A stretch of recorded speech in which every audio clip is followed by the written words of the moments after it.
Assalamualaikum warahmatullahi wabarakatuh. Halo Sobat Penggerak, saya Fitria Marisendi, calon guru penggerak angkatan 10 dari SMA N1 Panyipatan, Kabupaten Tanah Laut, Kalimantan Selatan. Pada kesempatan kali ini, saya akan memaparkan tentang tugas koneksi antar materi modul 1.1 dan modul 1.2. Saya didampingi oleh fasilitator Bapak Abdul Malik Yunus Wijaya MPD dan pengajar praktik Bapak Ahmad Zain MPD. Saya menggunakan model refleksi 4P, peristiwa, perasaan, pembelajaran, dan penerapan. Peristiwa atau momen yang mencerahkan bagi saya adalah mempelajari modul 1.1 tentang filosofi pemikiran Ki Hajar Dewantara sebagai acuan pendidikan dan modul 1.2 nilai dan peran guru penggerak. Yang kedua, filosofis pemikiran Ki Hajar Dewantara bahwa seorang guru berperan sebagai penuntun serta pernyataan beliau yang menyatakan menghamba pada anak. Yang ketiga, menganalisis nilai dan peran guru penggerak yang berkaitan dengan filosofis Ki Hajar Dewantara. Peristiwa atau momen yang paling menantang bagi saya adalah yang pertama ketika melakukan aksi nyata atau penerapan pemikiran Ki Hajar Dewantara dalam menuntun murid, saya harus terlebih dahulu melaksanakan dan menjadi contoh perbuatan baik kepada murid. Kedua, mengerjakan setiap tugas dengan tepat waktu. Yang ketiga, membagi waktu dalam mengerjakan tugas-tugas calon guru penggerak dengan aktivitas belajar mengajar. Kaitan antara modul 1.1 dan modul 1.2 yang saya pahami adalah pada modul 1.1 filosofis pemikiran Ki Hajar Dewantara mengenai pendidikan yang menghamba pada murid, di mana pendidikan haruslah berorientasi pada murid agar tumbuh kembangnya sesuai dengan minat dan bakatnya. Sesuai pemahaman saya, hal tersebut sesuai dengan nilai-nilai guru penggerak di mana pembelajaran berpihak pada murid.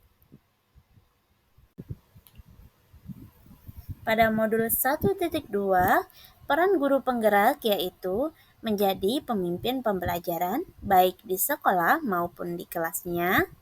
Yang kedua, menjalin kolaborasi baik dengan atasan maupun dengan teman sejawat agar terciptanya pembelajaran yang berpihak pada murid. Yang ketiga, mewujudkan kepemimpinan pada murid. Yang keempat, menggerakkan komunitas praktisi yang mana di dalamnya kita dapat mendiskusikan bersama-sama agar pembelajaran tetap berpihak pada murid. Yang kelima, menjadi coach bagi guru lain, di mana di sini kita bisa menjadi coach bagi guru lain yang belum memahami tentang pembelajaran yang berpihak pada murid. Refleksi yang kedua, perasaan. Di saat momen ini terjadi, yang saya rasakan adalah saya merasa seperti bagaikan gelas yang kosong, yang menginginkan diisi oleh air. Air tersebut adalah ilmu dan pengalaman yang saya dapat dari pendidikan calon guru penggerak ini. Saya juga merasa bersyukur dan bahagia mendapatkan kesempatan belajar ini. Sebagai seorang pendidik yang masih minim pengalaman, saya harus banyak belajar dan terus belajar untuk membenahi diri. Saya juga merasa untuk menerapkan ilmu dari setiap materi dan mempraktikkan serta membagikan kepada rekan sejawat dan murid. Refleksi yang ketiga, pembelajaran. Sebelum momen tersebut terjadi, saya berpikir bahwa yang pertama, saya adalah guru biasa yang memiliki orientasi bahwa pembelajaran yang baik adalah murid yang diam dan mendengarkan, guru sebagai pusat pembelajaran. Yang kedua, saya selalu mengedepankan penilaian ranah kognitif karena adanya pembelajaran yang harus selesai dan nilai capaian KKM. Yang ketiga, saya tidak pernah merefleksi apa yang saya kerjakan. Yang keempat, saya jarang berkolaborasi dengan rekan sejawat. Setelah momen itu terjadi, sekarang saya berpikir bahwa saya harus mampu, yang pertama, menjadi pemimpin pembelajaran yang berpihak pada murid dengan berinovasi agar pembelajaran menjadi lebih bermakna dan menyenangkan. Yang kedua, mewujudkan kepemimpinan pada murid. Yang ketiga, menjadi coach bagi rekan sejawat. Yang keempat, mendorong kolaborasi. Yang kelima, menggerakkan komunitas praktisi. Refleksi yang keempat adalah penerapan. Rencana pengembangan diri yang akan saya lakukan mulai dari sekarang. Yang pertama, berpihak pada murid, yang mana saya harus bersikap among dan menuntun pada murid. Yang kedua, lebih inovatif.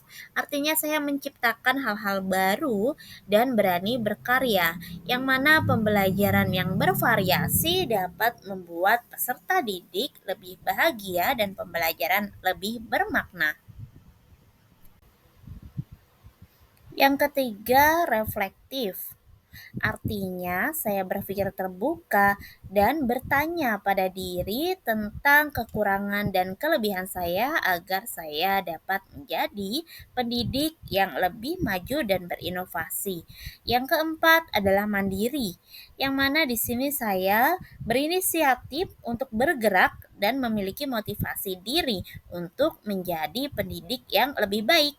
Misalnya dengan mengikuti pelatihan-pelatihan baik itu secara online maupun offline. Yang kelima adalah kolaborasi, yang mana di sini saya harus mampu bekerja sama dalam komunitas praktisi, baik itu dengan atasan maupun dengan rekan sejawat. Demikian pemaparan saya tentang koneksi antar materi dari modul 1.1 dan modul 1.2. Terima kasih.